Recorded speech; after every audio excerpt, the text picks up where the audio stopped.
Hello, my name is Sheila and I would like to welcome you to my podcast All About You.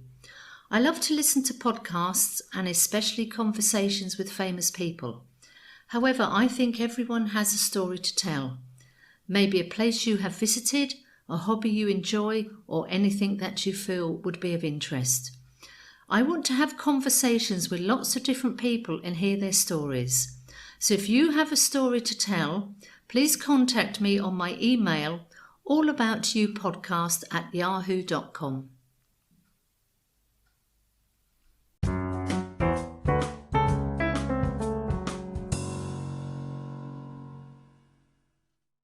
Welcome to the All About You podcast, and my guest today is Darlene Foster. Darlene had a dream to travel the world, writing and meeting interesting people.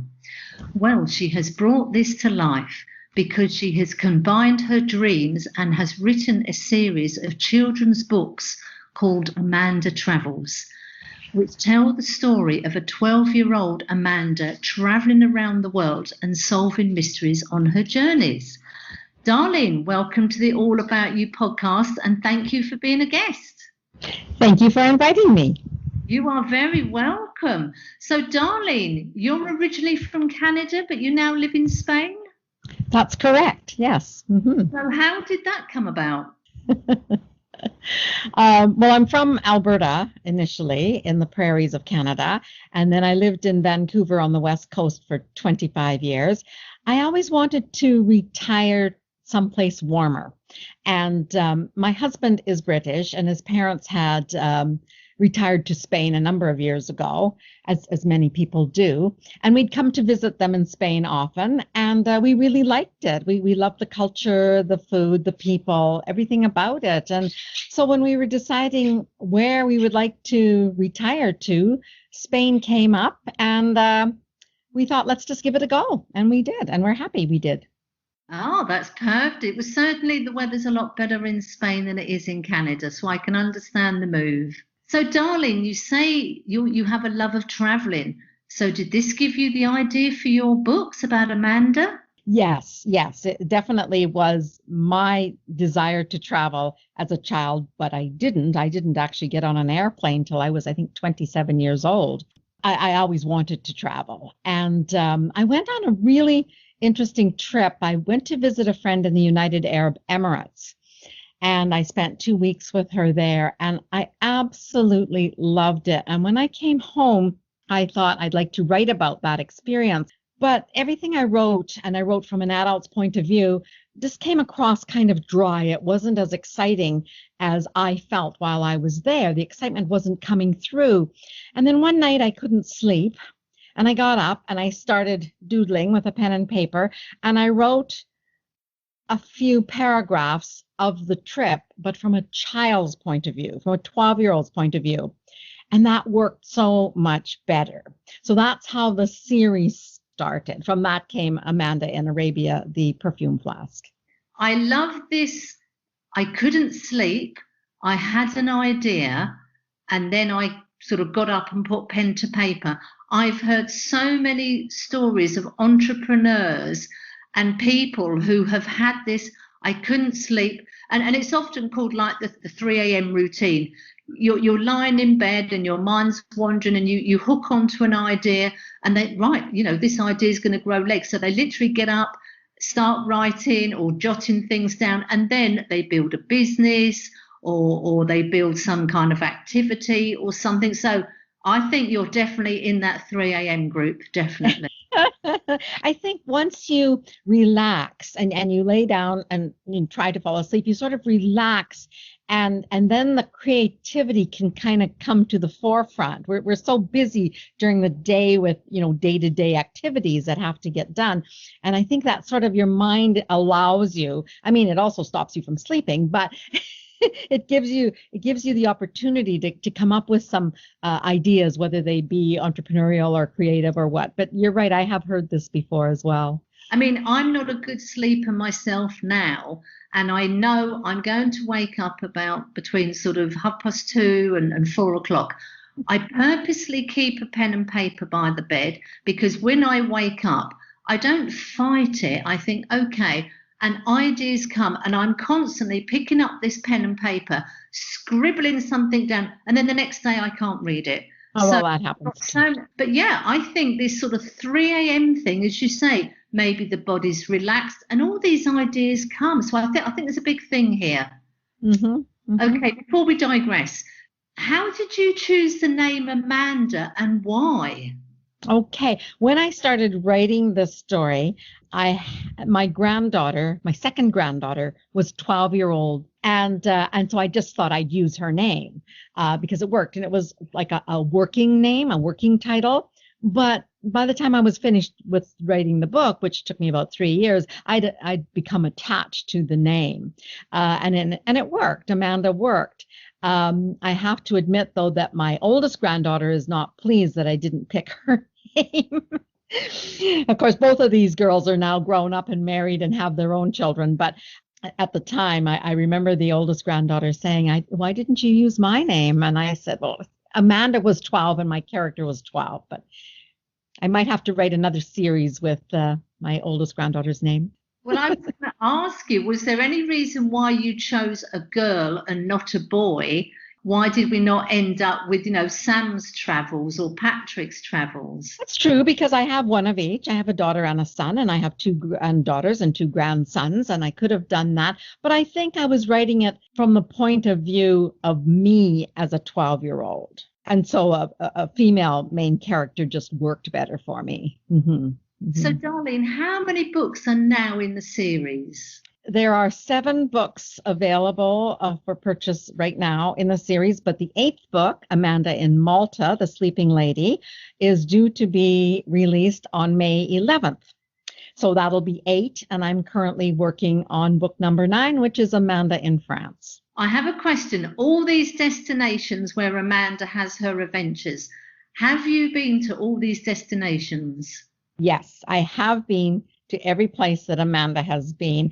And one student asked me during the question and answer period, will Amanda be going to Australia? And I said, she might, but I have to go there first, because Amanda doesn't get to go anywhere unless I go there first. Ah, that is a brilliant, brilliant answer. So which comes first then? Does it your love of travel and a destination, or where might Amanda like to go, and maybe I will plan my holiday to there? I think the trip comes first. Yeah, the trip would come first. But while I'm on the trip, wherever I'm visiting, particularly when I went to Malta, which would be 3 years ago now, I remember everywhere we went, I would say to my husband, oh, Amanda would like this, or this would be a great scene in my Amanda book. And I'd be taking notes and taking pictures and stuff. So Amanda travels with us, of course, but I don't choose my destination because I think it'd be a good place to write the book. I choose the destination because it's a place I want to see. Yeah. Amanda in your book is 12 years old. Will she in the future become a sulky teenager? I don't believe so. I had to make that decision about, 4 books ago. And I decided to keep her 12 because I like writing for that age group. It's an age group called the tweens, between 7 and 12, 7 and 13. It's when children are not babies anymore. They're not toddlers, but they're not teenagers yet. So they're tweens, and they're particular personality in that age group. And no, I don't think I'm comfortable writing for teens. I might, but I don't think it would be Amanda. It would be a different character. Yeah. I'm going to keep Amanda 12. I mean, Nancy Drew was the same age, and there were like 33 books, I think. And there's other characters like that too that I enjoyed reading when I was a child, and they were always the same age. So it's the age group that I want to write for. So my character has to stay that age. Yeah. And I love the fact that Amanda has found the secret to eternal youth. I think that's brilliant. Can we talk a little bit about your actual writing process now? Did you always want to be a writer when you were a child or a teenager yourself? Well, I always told stories. Our family is a family of storytellers. I remember my great-grandfather would tell stories, and we'd all sort of gather around him and listen to his stories. And then my own grandfather, of course, told very interesting stories. And so we're a family of storytellers. And I would always tell stories when I was a little child, and the adults were always interested in hearing them. And then when I went to school, I think it was in grade 3, the 3rd grade. So I guess I would have been about 8 years old. And I had a wonderful teacher. She was just fabulous. And she encouraged me to write the stories down. And she said, you should write stories, Darlene. And she also encouraged me to travel. So she's responsible for a lot of this. And I did. I started writing my stories down. And when I was 12, I sent a story to the local newspaper. And they published it. It was called Stretch Your Food Dollar. And it was about going to Woolworth's food counter and not having quite enough money to pay for what we wanted to buy. So we had to sort of pick the things on the menu that fit with the amount of money my aunt and I had with us, and everybody loved the story. And I thought, well, this is great. I should be a writer someday. And I didn't really do a lot about it. I mean, life gets in the way when you make plans, as we all know. And I had a family, had a career, all of that stuff. And it wasn't until I was already a grandmother that I actually started seriously writing stories, writing short stories and sending them into competitions. And I won a couple of competitions. So I thought, you know what, I bet I could, write a book. And Amanda in Arabia was the first full-length book that I ever wrote. So it sort of transpired there. When did I say I really want to be a writer? I'm not quite sure. Maybe it was in 3rd grade when my teacher suggested that I write things down. It was the seed was planted. Let's put it that way. So do you write in a particular place every day? Do you have a particular writing time during the day? When I worked the first 4 books I wrote while I was working full time, and I had quite a strict schedule then. And I would come home from work, I would have dinner, chat with my husband, share our news of the day, and then I would go into my office, close the door, and work on the book for 2 hours, because that was the only way that I could see that I would actually accomplish completing a complete book. But now I'm retired, so I'm not that strict with myself, but I make sure I write at least a couple of hours every day, work on my book or my marketing, or do something that has to do with my writing career, so to speak.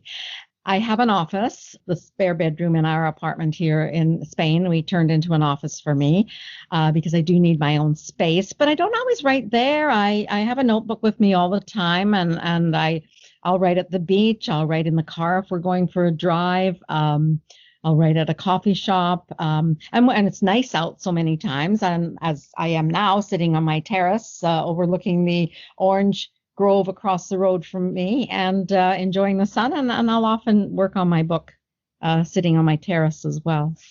Wow. I think it helps to switch locations sometimes. I find if I'm stuck and I'm sitting in front of the computer, I turn the computer off, just take a notebook, and maybe go for a walk and sit down and write, and then the ideas start to come again.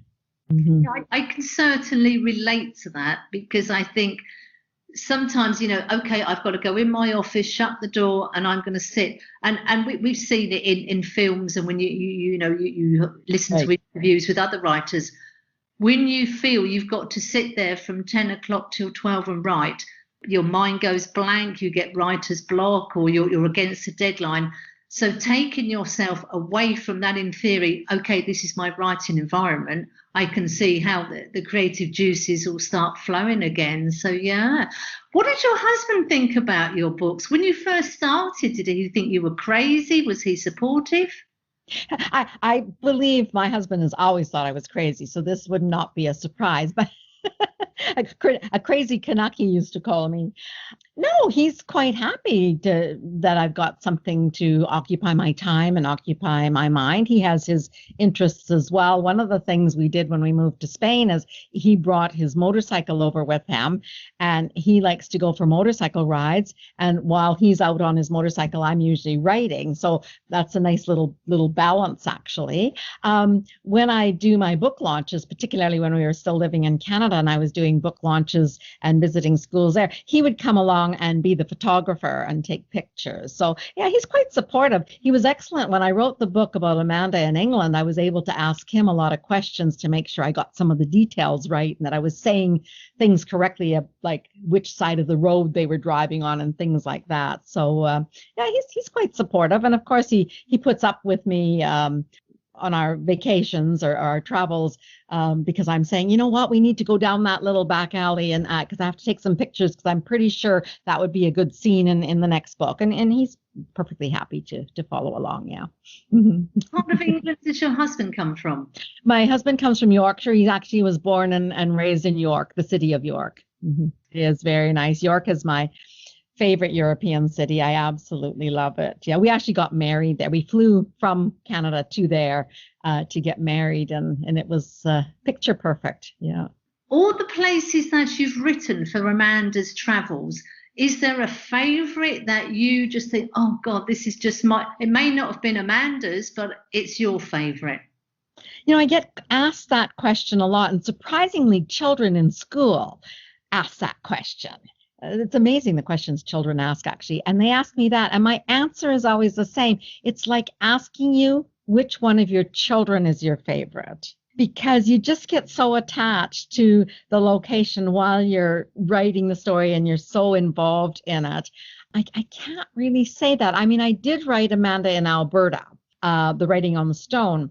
And in that book, of course, she doesn't travel anywhere, but her English friend comes to visit her, and then she takes her English friend around Alberta and shows her the scenes. And of course, there's an adventure there and a mystery as well.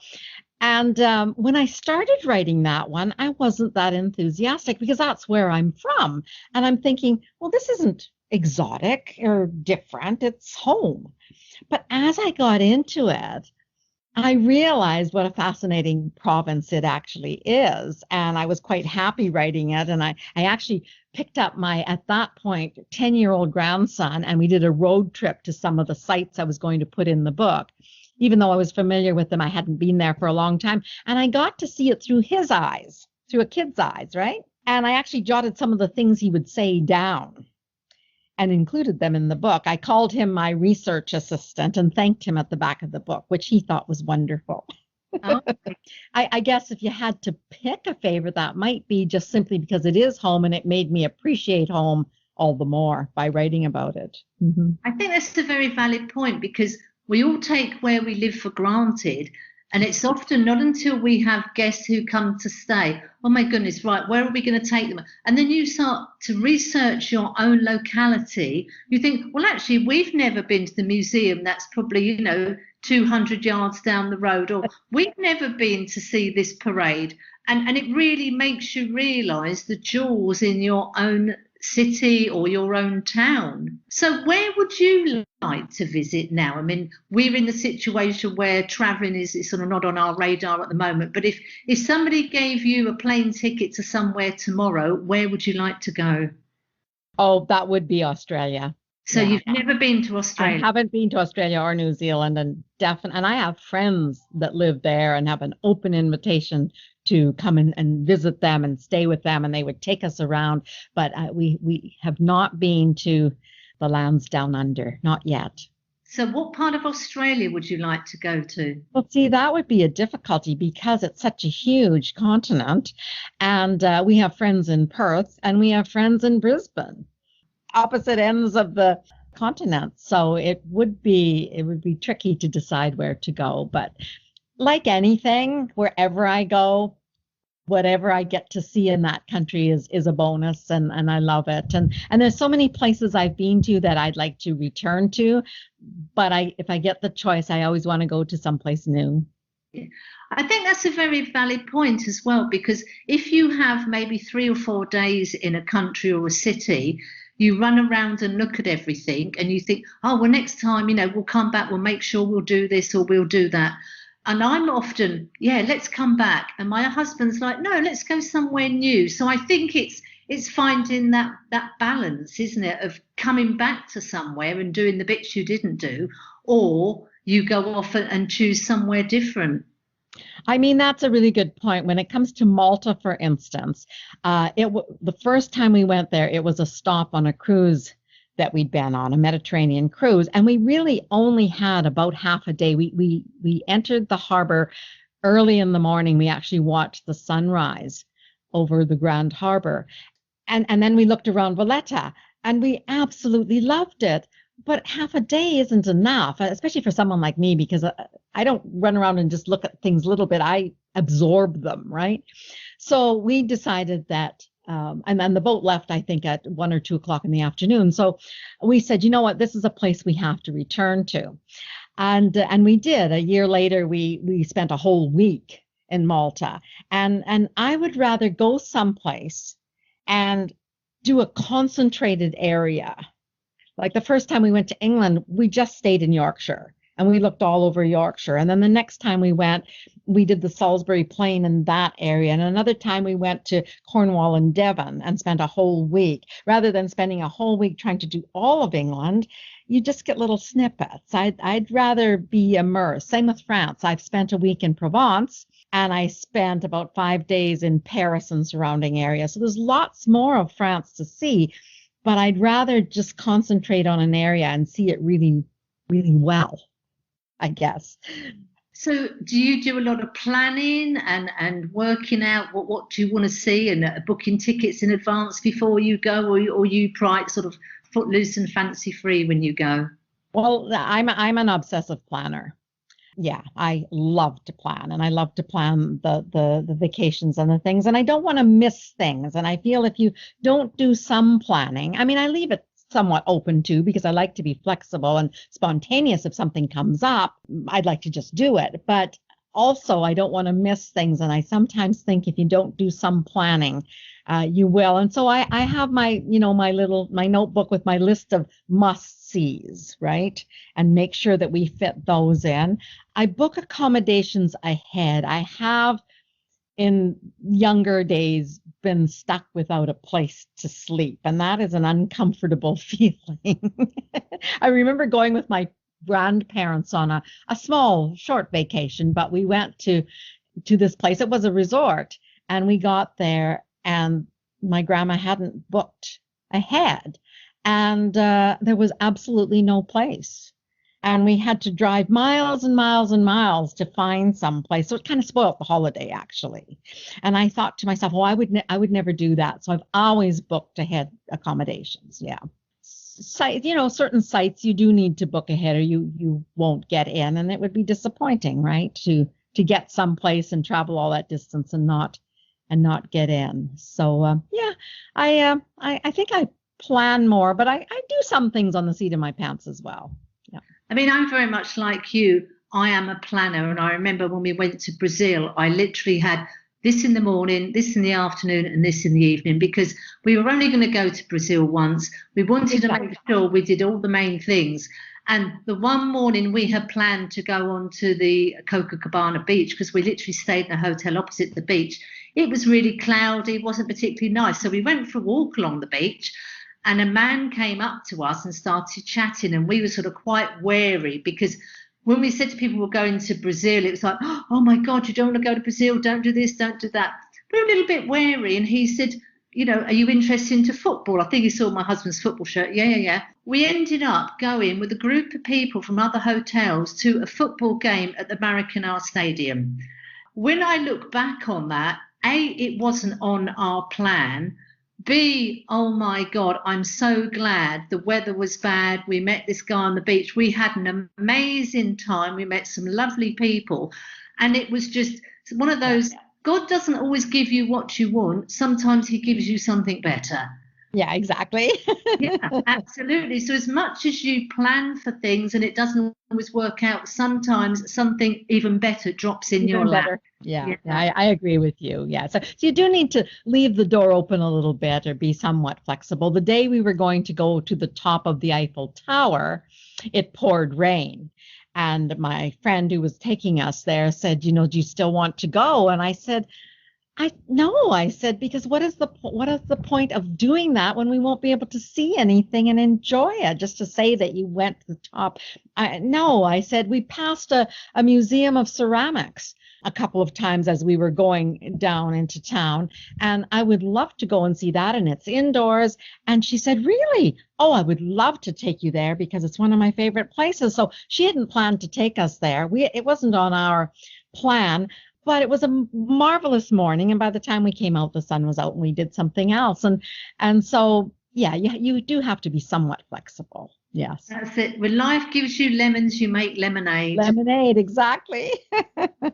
I think for me, one of the interesting things while we've been in the sort of pandemic situation, and you were the same, we were locked in our homes for 12 weeks. I traveled around the world courtesy of YouTube. I'm so interested in travel documentaries, and I basically put in like Paris, the Eiffel Tower, and I found videos where people had made professional videos. They take you to Paris and they literally take you up into the Eiffel Tower. You walk around, you see the views, they give you a commentary. And once I discovered this, I went to the Eiffel Tower, I went to Buenos Aires, I went to Morocco, and all these wonderful places with these professional videos with a narration, and they tell you, you need to get tickets for this. And these are just done by tourists who've got their webcam or their selfie stick.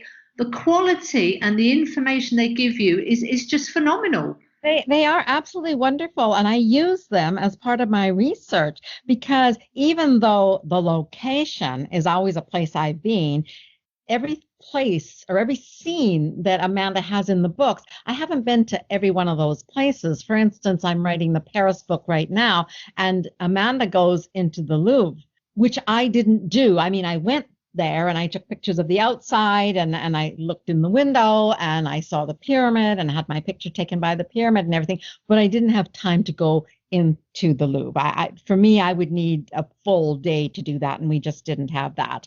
But I had my character, so that's what I did. I watched those YouTube videos, and it was as if I was inside it, and I was able to get enough little details to have Amanda in there, because she does want to see the Mona Lisa, you see. So I have to allow her to see the Mona Lisa. And I think that the beauty of YouTube, you get sort of professional people who have done them, but you also get the everyday traveler. And sometimes those are better.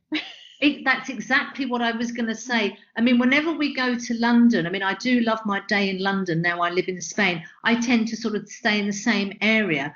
But I've been making a great long list of, when I've been watching people who've just, I'm walking tour around London or the Christmas lights or this exhibition. Right, okay, I'm going to put that on my list. And the next time I go, instead of my normal areas, I'm going to look at these. So I think the wealth of knowledge and information we can get from things like YouTube is just incredible. It is wonderful. Yes, yeah. I totally agree. Mm-hmm. So, Darlene, when you're not writing, are you a great reader? Yes, I read a lot and have ever since I knew how to read. I've loved books. I remember my first trip to the library. I thought I had died and gone to heaven. All these books, and I just was just this tiny little girl, and I'd walk out of the library with this big pile of books. No, I love to read, and I'm quite an eclectic reader. I read a lot of different genres. I read books for tweens or middle grade books, or juvenile books, whatever you want to call them, the type of books I write. I read them because I want to see what other writers are writing and to see what the kids are reading right now, obviously, what turns them on. I read a lot of different ones. I never used to read fantasy, and I've read a couple of fantasies lately, and I love historical books. I think they're probably my favorite. But yeah, I just whatever I can get my hands on. So do you read like a paper book, or are you electronic, Kindle, that type of thing? I do both. Mm-hmm. I have paper books. I had a huge library in my house in Canada, which of course I couldn't move with me, so I donated most of my books. But I brought some along with me that I hadn't read yet. I mean, I'm one of those readers that I read one book and then I buy three, so I'll never catch up. And I had a lot of books on the shelves that I hadn't read yet that I really wanted to read. And so those I did drag with me. but I got rid of, I'd say 75% of my books. But since I've moved here, I only purchase books for the Kindle because I don't have room and I don't want to drag books around with me anymore. But I still like sitting and reading a paper book. So I try and alternate it. I'll read one on my Kindle and then I'll read a paper book. When the pandemic hit, the first thought that hit me when we were into lockdown was I'll have more time to read. And I did. I read probably twice as many books last year as I usually do because I just felt I had the time. And one of the books I read was called The Shadow of the Wind by Carlos Zafran Ruiz. It takes place in Spain. He's a Spanish writer. It was just so phenomenal. It was just such a fantastic book. And I thought, if it wouldn't have been for the lockdown, I probably wouldn't have got around to reading it because it's a bigger book, right? Yeah. Mm-hmm. And I think that's the thing. If you had that book and you weren't in lockdown, you probably would not have been carrying that book around with you because of the size of it. Exactly. Mm-hmm. I mean, that's the beauty of the Kindle. I mean, I think at any given point, I've got about 200 books on my Kindle. Ones I've always got a to-do wish list on my Kindle. And last year, I think I managed to clock up 46 books. That's a good amount. I think I hit 40, which I was proud of. Yeah. Generally at the moment, I've got 3 books on the go. I'm very much into personal development. So it'd always be something like that. There's always like a chick lit book that I read a couple of pages before I go to sleep. And then there'll be something else. So I'm very easy at sort of just flitting between all 3. Right, what do I fancy? Do I want to learn something? Do I want to get lost in a chick lit, or do I want to learn, about a biography about somebody, that type of thing? So are you good at leaving reviews of books? Yes. In fact, I review every book I read, unless it's a book I absolutely don't like. I won't write a bad review. I just won't write a review. I understand that not every book is for everybody, that everybody has different tastes for books. And I also respect the fact that the author has taken the time to write the book. And I know how much work it is. It is a tremendous amount of work. So I would never leave a bad review. But there are a couple of times I have decided not to review it at all because I simply didn't like the book and couldn't think of anything really nice to say about it. But I'm pretty easy. I like just about everything I read. I usually find something I like about everything. And no, every book I read last year, I reviewed actually. Yeah. Mm-hmm. And I review them on Goodreads, which I think is a wonderful platform. And then, of course, I put the review on an Amazon site as well. I think as well with reviews that companies need to make it easy for you to do. Mm-hmm. I think one thing with leaving reviews on iTunes is such a lengthy process. I mean, I've never done it on iTunes. Yeah. It's a complete nightmare. If you go on to Amazon, it's quite simple. You've got to make these things easy for people. I have to say, to encourage people to leave a review, it's got to be simple. I completely agree. Mm-hmm. Yeah, very, very important. And it doesn't have to be a long, glowing review. It can just be something like, I really enjoyed the location this book was set in, or this book had some great characters that I could relate to. I mean, it doesn't have to be a long thing, but reviews are really important to writers. And I, of course, being a writer, I understand that now. So I enjoy writing reviews, though. And I think I took a half-a-day seminar once on writing reviews, and that really helped me understand how you can write a succinct review that is still quite powerful and useful. I think when I'm looking to find a new book, I tend to read a couple of 5-star and a couple of 1-stars. And sometimes you think, has this got lost in translation? Were they both reading the same book? No. And sometimes I just think, okay, the book was badly written, or the story was weak, or everyone's entitled to their opinion. It's a difficult process, I think, leaving a review. I mean, I'm sort of generally 2 or 3 lines, about the characters, about the plot, and maybe something particular that got my imagination or transported me. I don't think you have to write sort of a War and Peace type length review. Right. I think that Exactly. will often put a lot of readers, well, I don't really need to read, half an A4 page. It's just, was it good? Did it have a good story? I mean, for me, the secret of a good book is when, you slap the book closed and you think, oh my God, that was so good. Or I remember last summer reading a really good book and I was crying because Yes. I'd finished the book. It was a book where it was so good. I was literally eking out the chapters because I just didn't want it to finish. You didn't want it to end. And Uh, yes, and that's probably that is only so happened to true. me sort of 3 or 4 times that I can actually remember. And then you want to shout about this book from the rooftops, whether it was the characters or the actual content or just something that sparks your opinion. Exactly. I recall being on our boat on the West Coast. We had a boat when we lived on the West Coast of Canada. And I was reading a Margaret Atwood book. I've read everything she's ever written. I think it was The Blind Assassin. And I remember exactly that. I closed the book and I went, I can't believe that story is over and that it was so incredibly good. And my husband came around the corner and he looked at me and he said, you finished your book, didn't you? I said, yes. And it was so, so good. He said, I can tell by the look on your face. Yeah, yeah.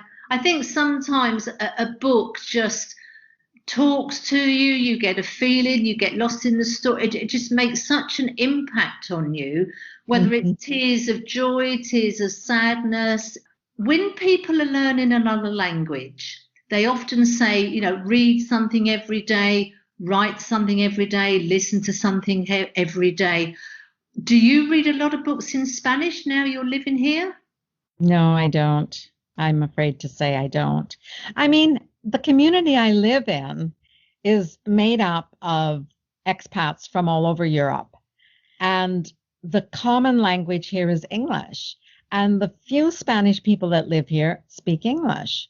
So I don't really need to know Spanish, to be honest, to be able to function here. I mean, I have picked some up, obviously, and I can read the back of the instructions on the things you buy at the grocery store and stuff like that. I can pick up those words, but I don't read books in Spanish. No, I no. must admit, I've had 2 books in Spanish, sort of an book and an adult book.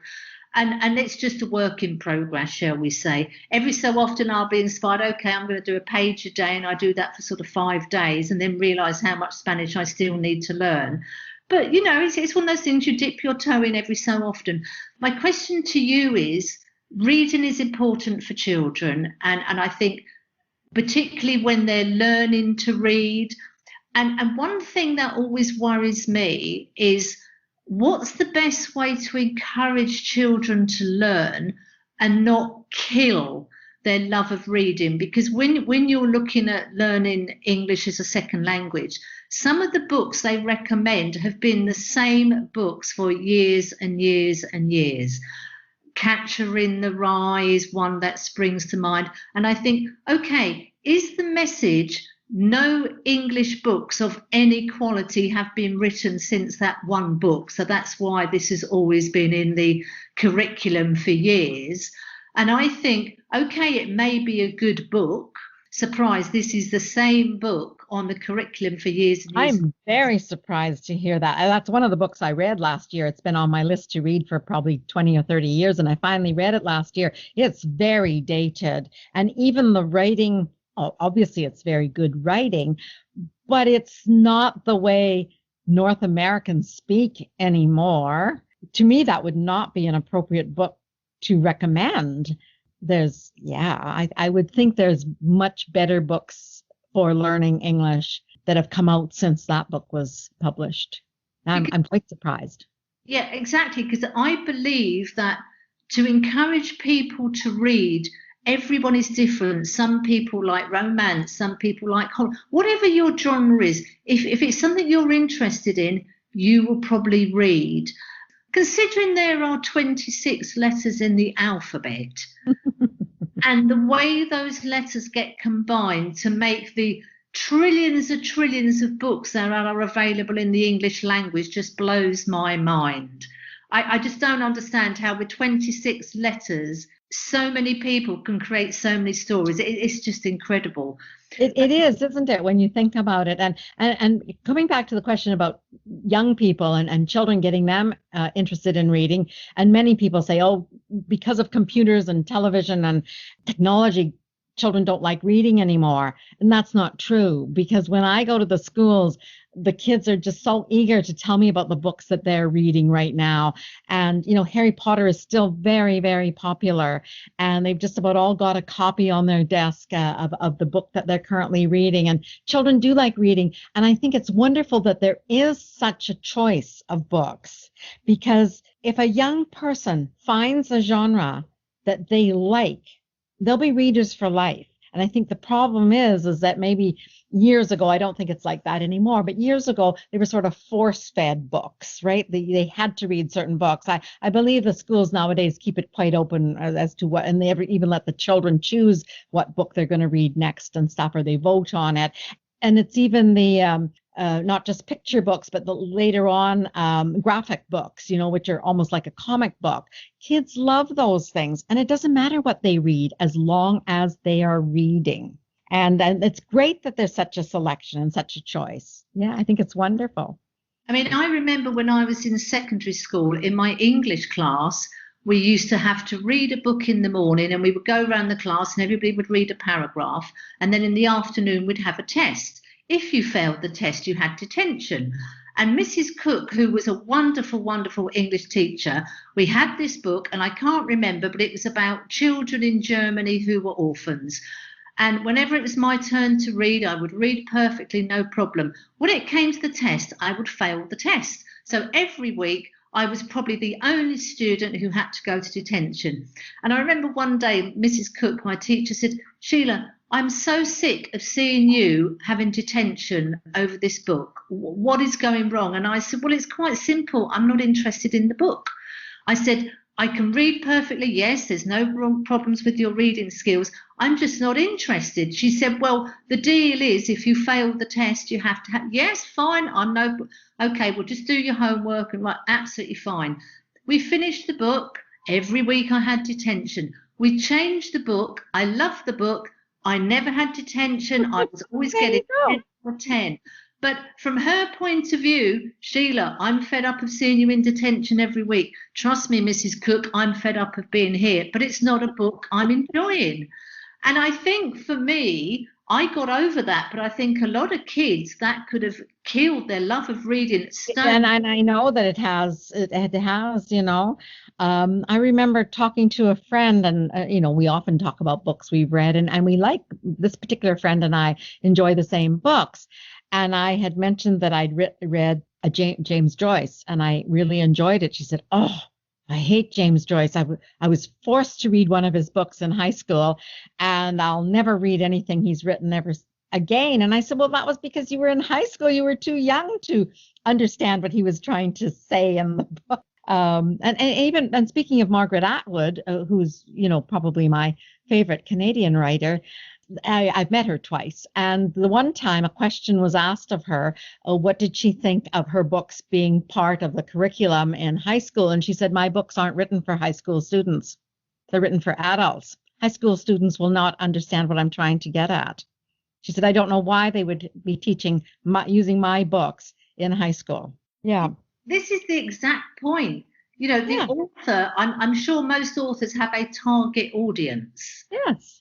So who in their right mind in the school system thought, okay, this is going to be ideal for high school students? You think they would have done their homework, and even contacted the author saying, okay, this is my plan, this is the age group, and I'm sure the author would have responded. I mean, they want to get their books into as many people's hands as they can, but I'm very disturbed by killing people's love of reading before they've had the chance to even discover what their love of reading is. And we've got no right to judge any other person's love of reading of a particular genre or an author, or maybe they like to read a certain era of literature. As long as you're reading, it doesn't matter. And some high school kids do read at an advanced level, of course. I mean, I read Gone with the Wind when I was 12, I think I was, and I read it in 3 days. I didn't put it down. My mother kept getting annoyed at me because I wasn't doing my household chores. I kept reading the book.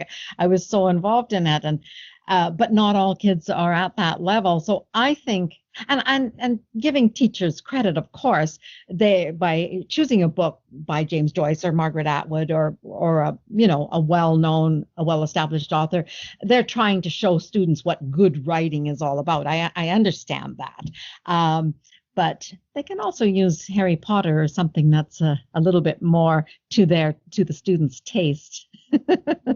I mean, I think one of the interesting things with J.K. Rowling and Harry Potter, she took that book to so many publishers and they were saying, no, no, no, no, no.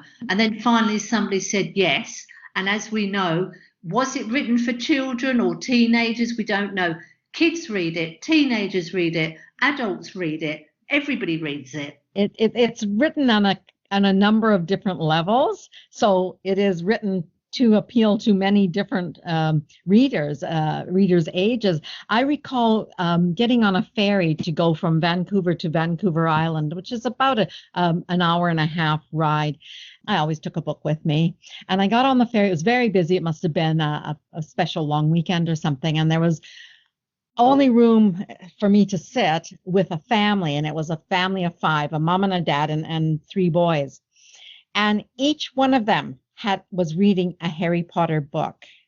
And at that point, there were only 5. I know there were 7 in the end, but at that point, there were only 5. And each family member had a Harry Potter book in their hand. And I said, this is so wonderful for me to see a family reading together and reading the same series. She said, yeah, we bought the set and we each read one. We're not reading them in order. Once we finished one, then we exchange it with another family member. So wonderful to see. I mean, I think as a child, one of my favorite memories was the bedtime story. But my dad, he always was the person who put me to bed. We never, ever, ever used a book. He created in his mind about 4 different stories, and he'd put me to bed and he said, okay, what story do you want tonight? And there was the boy who dropped the penny in the fountain, the smelly tractor driver, and I think there were 2 others. I cannot express how sorry I am that I never, ever got my father to write those stories down on paper. Yeah. If one thing I really wish I had got my dad to do was to write those stories down. I mean, I didn't think my dad was a particularly creative person. He didn't draw, he didn't paint or anything like that. But these stories, and it was the same 4 stories, and they were just mesmerizing. He just made them come to life. And I just so regret not having those stories written down. I know, and or even yourself, if you would have written them down for him. I know there's many things like that, but you've got the memory, and parents reading or telling children stories is one of the best memories you can have. I have that same memory too. My daughter and I were chatting last night, and my favorite book growing up was Anne of Green Gables, and we were talking about that last night, and she said that she was so happy that I introduced her to Anne of Green Gables because it became one of her favorite stories as well. And I said, what's amazing is that it was my mom that introduced Anne of Green Gables to me. So it's like 3 generations of enjoying the same book. So there's something to say about a book that lasts that long, that everybody loves through the generations. That's for sure. Yeah. And I think that's great because you've got it going through the generations and it creates a memory. The book is probably slightly different for everybody because everybody takes different things from the same story. I remember having a conversation a while ago. It's actually a language exchange with my Spanish friend. And we were talking about books. And she said, what is your all-time favourite book? And I said, easy question, Rebecca by Daphne du Maurier. Okay, so do you have the book hardback or on your Kindle? And I said, do you know, I don't even have that book. And I just couldn't believe I could rattle off my all-time favourite book. Yes, it didn't possess a copy. So literally straight after my conversation with her, I ordered it and I've got it on my Kindle. I still haven't read it because I'm almost like savouring. What, am I saving it for the summer? Am I saving it for a special occasion? But I'm savouring that book. I've read the book several times. I've seen the films. I've seen the TV adaptations. I've read Return to Mandalay, you know, in theory, the following story. I'm just, it's almost like it's a gift and it's in this beautiful box with a lovely bow, and it's the expectation. Well, it's there when I want it. Now it's not the right time. I don't know when the right time is, but it's. You'll know when it is. You'll Yeah. know when it is. If you like a book and you've read it when you were, say, a teenager or a young adult, then read it again in middle age, and then read it again when you're older, because you'll get something different out of it every time. And the one that I found did that for me was Little Women. So again, was a very favorite book of mine as a child, and then I read it again as a young adult, and then I read it again as, you know, as a grandmother. And you get something different out of it every time, and it's an excellent book. And if you can like it every time, I think that says something for the book as well. Yes. I mean, I think this is the thing about reading. I mean, it's such a huge thing. It's the different types of books. Where do you read? When do you read? Do you have a favourite author? Have you seen the film? Do you watch the film and then get the book, or do you read the book and get the film? I mean, it's just a huge, huge thing, isn't it? Darlene, one last question for you. I always say I would never like to be famous where I can't walk down the street. You get a famous pop star and they can't go out because everybody recognises them. So when you get asked these questions, would you like to be famous? I always say, maybe if I was famous and enjoyed the wealth, maybe, but I wouldn't want anyone to know what I look like. And I think being an author must be the perfect way to do that. Yes, and authors are never famous in that regard. I mean, people don't mob authors like they do movie stars and sports celebrities and things like that. It's a different type of being famous, I guess. Yeah, so that probably is a good way. It's funny though, because readers want to know about the writer. They want a picture of the writer at the back of the book. They're very disappointed if there's no picture, and they want to know a little bit about their background. And a funny little story is my grandson, when I published the first book, and obviously I made sure that my family had copies of the book. And I said to him, did you read the book? And he said, yes, I did, and I really liked it. And I said, what was your favorite part? Trying to remember how old he was at this point. I think he was 8.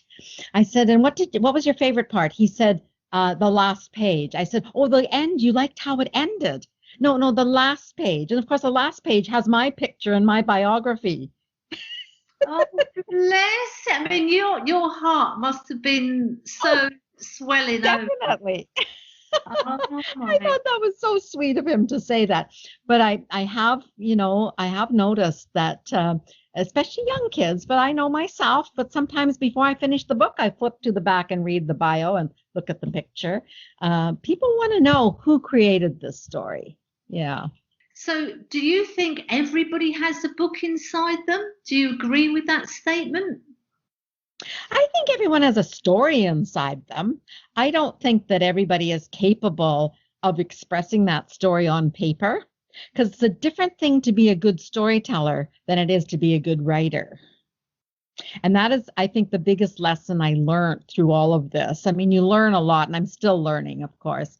You learn a lot, but initially you write down the story the way you would tell it verbally, but that doesn't work on the written word. Then it has to be edited and polished and made into a good written story. So, yeah, everybody's probably got a story inside them, and it could be expressed, but I don't really believe that everybody is capable of putting it down on paper. I think that's a very, very good answer. Darlene, it's been an absolute pleasure. Thank you so much for being a guest. It's been absolutely brilliant. I enjoyed it as well, and I just love talking about books and writing with people. So this has been a delight. Thank you so much, Sheila. Oh, well, you are very welcome, and good luck with the forthcoming stories and adventures of Amanda's travels. Thanks, Darlene. Bye.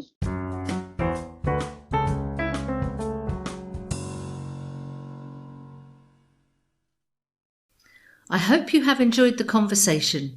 Don't forget, if you have a story you would like to tell, please get in touch. My email address is allaboutyoupodcast@yahoo.com, and thank you for listening.